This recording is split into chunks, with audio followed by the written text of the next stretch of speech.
Olá, nesta videoaula vamos ver um pouco sobre as ligações químicas.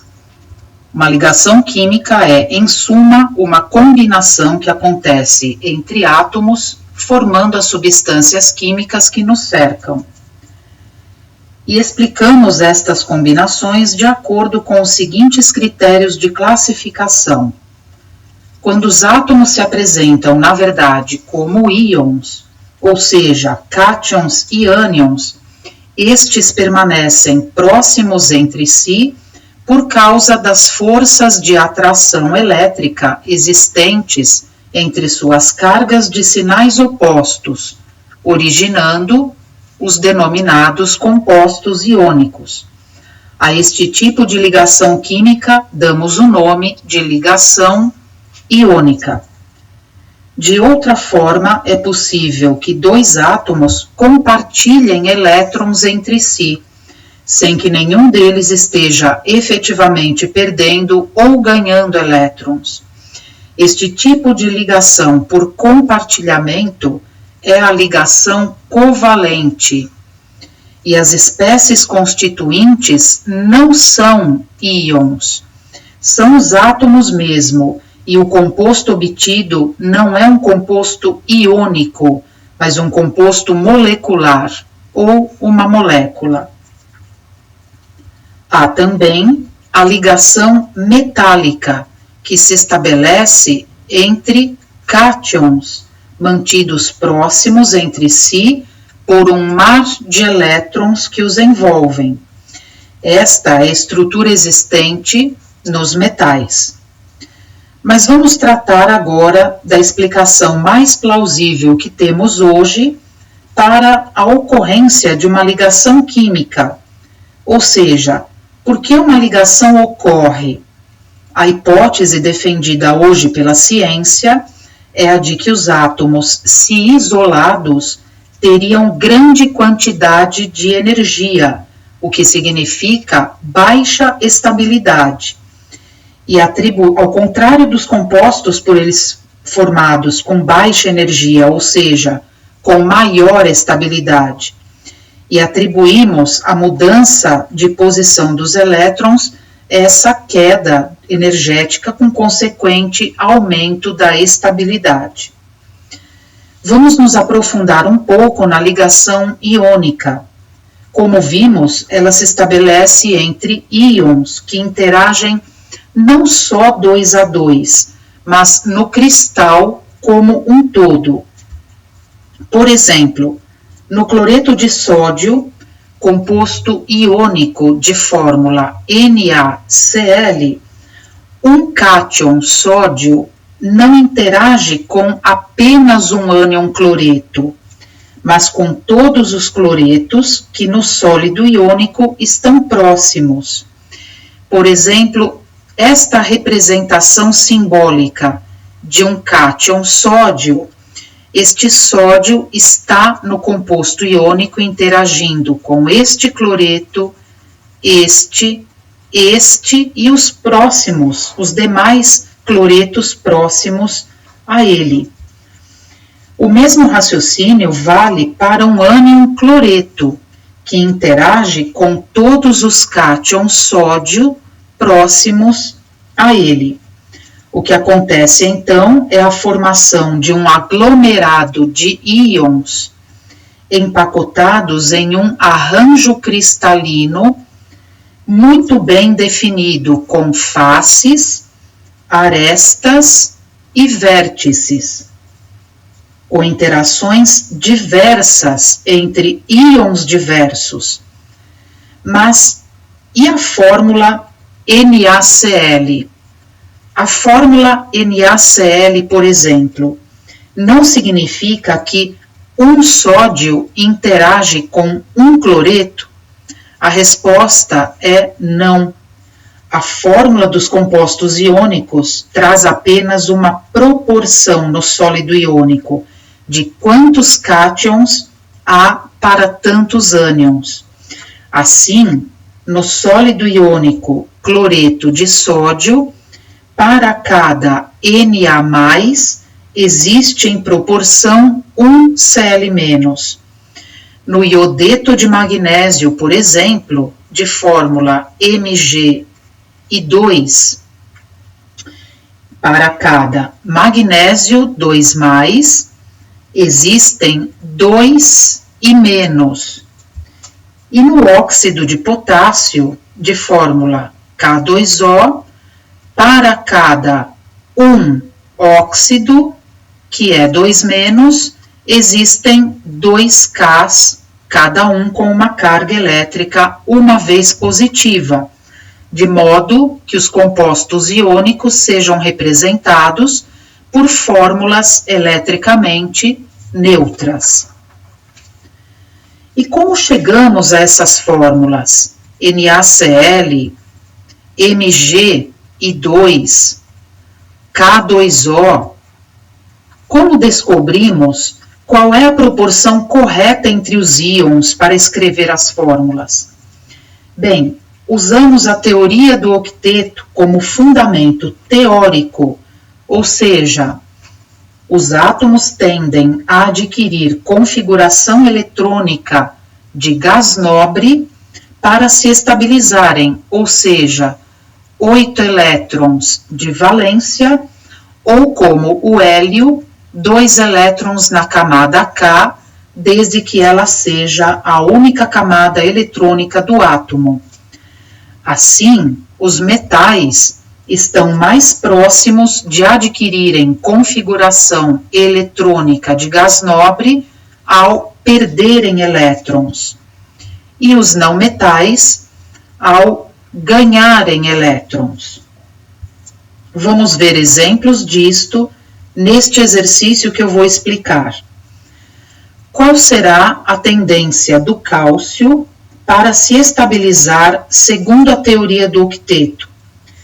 Vamos escrever sua configuração eletrônica. O cálcio de símbolo Ca, como vimos em uma outra videoaula, tem a configuração eletrônica do argônio 4s2, com 2 elétrons na camada de valência, que é o nível 4, a tendência do cálcio é de perder esses 2 elétrons e ficando com a configuração eletrônica do gás nobre argônio.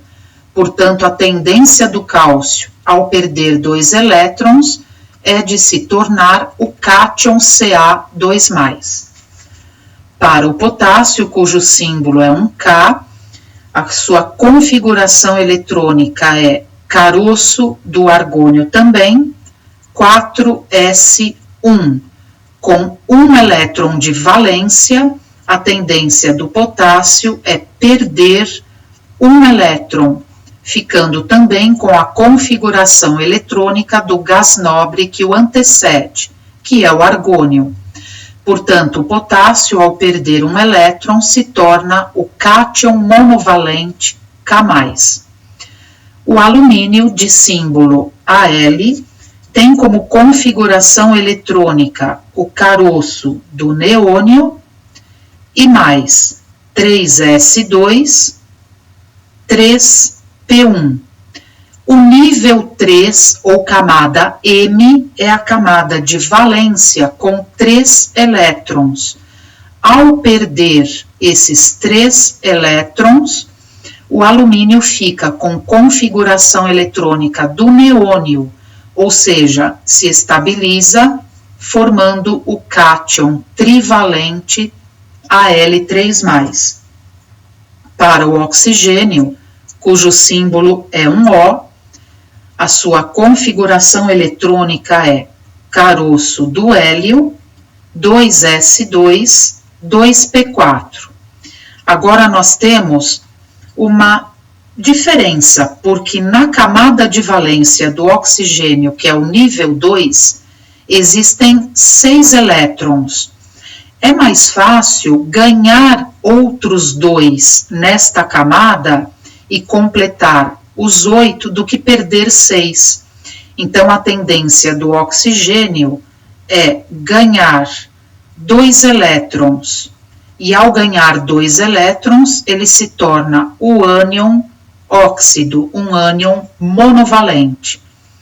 Já o bromo, que tem símbolo Br, tem a configuração eletrônica caroço do argônio, 3D10, 4S2, 4P5. A sua camada de valência é o nível 4 ou camada O, com 7 elétrons. O átomo que tem 7 elétrons de valência tende a ganhar mais um para completar os 8. Nesta situação, o Br se torna o ânion monovalente brometo. E o nitrogênio, cujo símbolo é um N, tem o caroço do hélio, 2S2, 2P3. A camada de valência é o nível 2, ou camada L, com 5 elétrons. E com 5 elétrons, a tendência é de ganhar mais 3, para adquirir a configuração eletrônica do gás nobre seguinte, que é o neônio.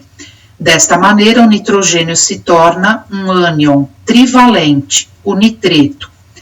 Repare que para metais como cálcio, potássio e alumínio, a tendência é de perda de elétrons com consequente formação dos respectivos cátions. Já para o oxigênio, o bromo e o nitrogênio, que são exemplos de não metais, a tendência é de ganho de elétrons com consequente formação dos respectivos ânions. E como são feitas as representações das combinações entre esses íons? Bem, usamos os símbolos de Lewis, que são representações dos íons com seus elétrons de valência, obedecendo a proporção correta entre eles. Vamos ver um exemplo, o da combinação entre o íon cálcio e o íon brometo. Bem, para cada cálcio, que é bivalente, ou seja, 2 vezes positivo, devem existir 2 brometos, porque cada um é uma só vez negativo, e o composto iônico é eletricamente neutro, ou seja, 2 mais com 2 menos resulta em carga elétrica total do composto igual a 0. Esta é a fórmula final do composto, mas os símbolos de Lewis fazemos assim.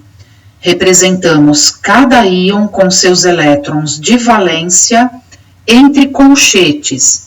Portanto, eu vou representar aqui o Br, que ficou com 8 elétrons na camada de valência, entre colchetes e com um sinal menos por fora. O cálcio, que perdeu 2 elétrons, como Ca2+, eu não represento os elétrons porque eles foram perdidos. E eu posso representar aqui um outro brometo com os seus elétrons de valência, os 8 elétrons de valência e um sinal menos por fora. Esta representação é uma representação com símbolos de Lewis, ou eu posso simplesmente representar como cálcio 2+, e o brometo Br-, com este menos do lado de fora dos colchetes, e os 8 elétrons aqui por dentro, mas são 2 brometos, então eu coloco este 2 aqui. Bem, vamos estudar agora alguns aspectos das ligações covalentes. Quando 2 átomos, por exemplo, tendem a ganhar um elétron de acordo com a teoria do octeto, eles compartilham esse elétron de valência um com o outro. Assim, nenhum deles perde seu elétron, mas é como se um átomo tivesse ganho o elétron um do outro. porque eles estão compartilhando esses elétrons, ou seja, os dois elétrons pertencem aos dois átomos ao mesmo tempo. Este tipo de ligação, a ligação covalente, está aqui esquematizado de uma maneira muito simplista, mas para uma compreensão inicial atende bem aos nossos objetivos.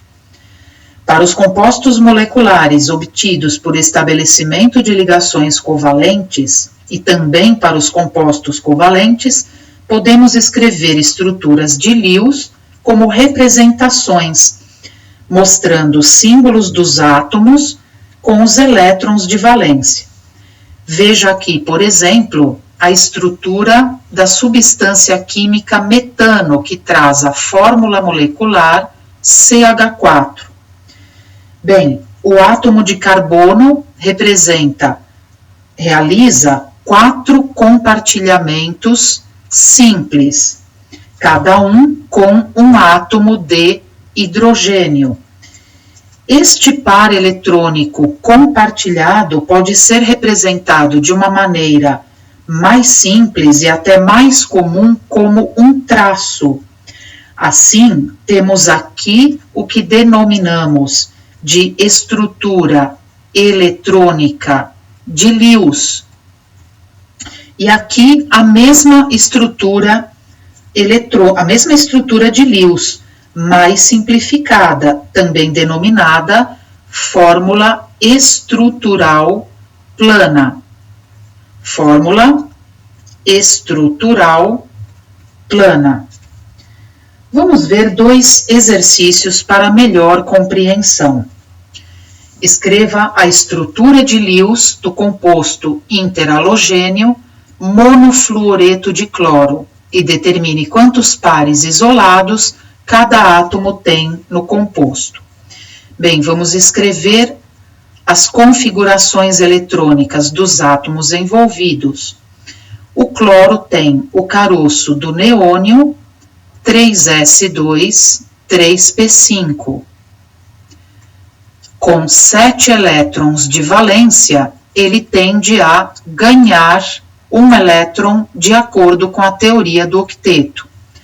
O flúor tem o caroço do hélio 2s2, 2p5, também com 5 mais 2, 7 elétrons de valência, também tendendo, de acordo com a teoria do octeto, a ganhar um elétron. Bem, eu vou representar aqui o cloro com os seus 7 elétrons de valência e o flúor também com seus 7 elétrons de valência. Reparem que aqui um elétron do cloro e um do flúor, esses 2 elétrons, o par eletrônico compartilhado, foi estabelecendo uma ligação covalente. Esta, portanto, é a estrutura eletrônica que eu posso simplificar escrevendo no lugar do par eletrônico compartilhado simplesmente um traço. E os elétrons livres, os elétrons não ligantes, os elétrons não envolvidos em ligações. Quantos pares isolados cada átomo tem no composto? Bem, o cloro apresenta 1, 2, 3 pares isolados. E a mesma coisa podemos dizer do F, 3 pares isolados. O exercício seguinte pede que escrevamos a estrutura de Lewis do composto HBr. Bem, a configuração eletrônica do H é 1s1. E para que ele ganhe configuração eletrônica do hélio, que é 1s2, basta que ele ganhe um elétron. Então, a tendência do hidrogênio é ganhar um elétron para adquirir configuração eletrônica do hélio. E o Br, nós já vimos a configuração eletrônica num exemplo anterior, é caroço do argônio, 3d10, 4s2, 4p5. com 7 elétrons de valência, a tendência é ganhar também um elétron. Desta forma, o hidrogênio compartilha o seu elétron com um dos elétrons, um dos 7 elétrons de valência do bromo. E nós temos aqui a estrutura eletrônica deste composto e a fórmula estrutural plana é obtida substituindo o par eletrônico compartilhado por um traço como forma de representação e os elétrons isolados são desenhados. Desta maneira, o H não tem nenhum par eletrônico isolado e o bromo tem 3 pares isolados na sua camada de valência. Bem, eu fico por aqui, muito obrigada e até a próxima videoaula.